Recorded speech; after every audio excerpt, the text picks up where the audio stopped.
Connor from Amelie Scott Designs, and today I'm going to be showing you how to use the Spanish Hemstitch Attachment number 47, and it looks like this. I'm really excited about this attachment because what it allows you to do is a sewing method called faggoting, which is open work stitching that joins hemmed edges, and it allows you to do this with a machine instead of by hand. Now, I'm all for doing something with a machine.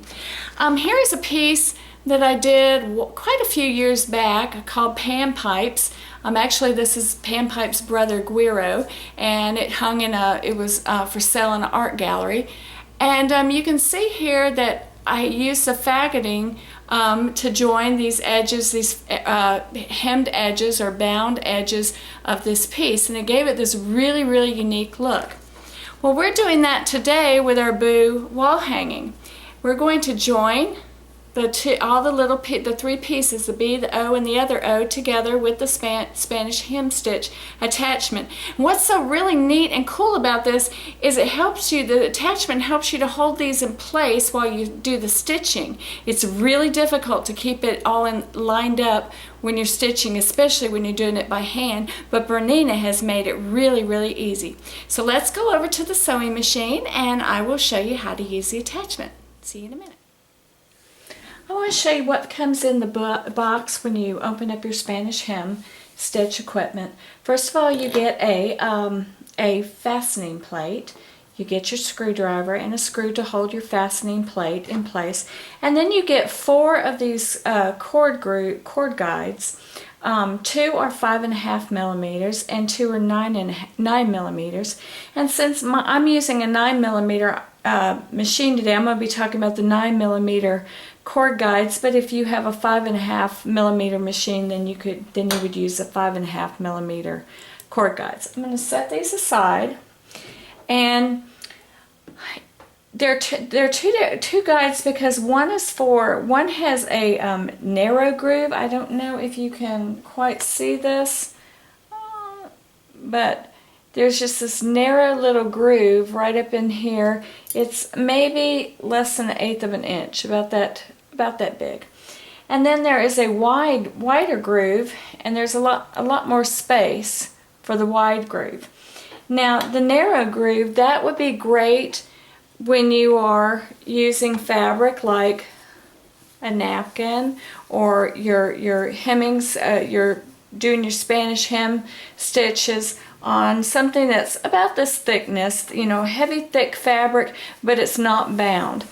Now the wide groove cord guide, that's the one you want to use for when you're using a bound project like our boo project, because it's got more of a groove.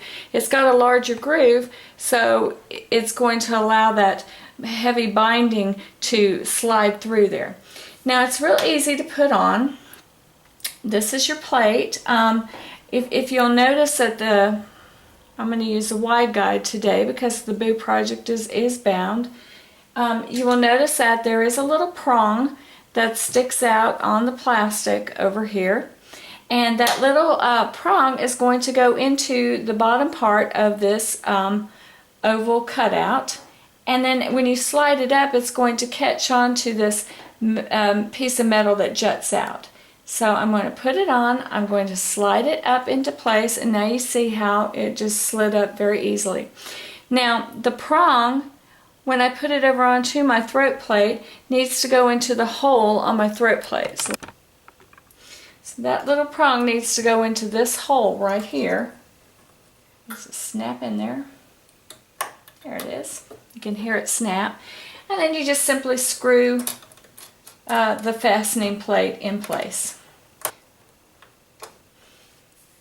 Now, before you do the Spanish hem stitch on your boo project, you will want to practice on a piece of fabric. So what we're going to do is we're going to simulate a hemmed or a bound edge. So I took a piece of like a 5-inch wide strip of fabric, pressed it in half, and then in between it I put a piece of 2-inch batting. That kind of gives me a little bit more height and it will simulate the bound edge of the boo project. For my project, I'm using stitch number 17. I've taken the stitch width up to 9mm since I have a 9mm machine.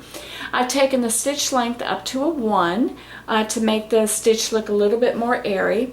I'm also going to put on my 20C open toe foot, and I'm going to use a top stitch thread. This is sulky 12 weight top stitch. You could also use like a machine quilting thread, but a very coarse, heavy thread. And I'm putting it in the top and in the bobbin so my stitches will be nice and balanced. Okay, when you start, you want to bring your bobbin thread up to the top, and you're going to want to hold these two threads kind of tightly behind.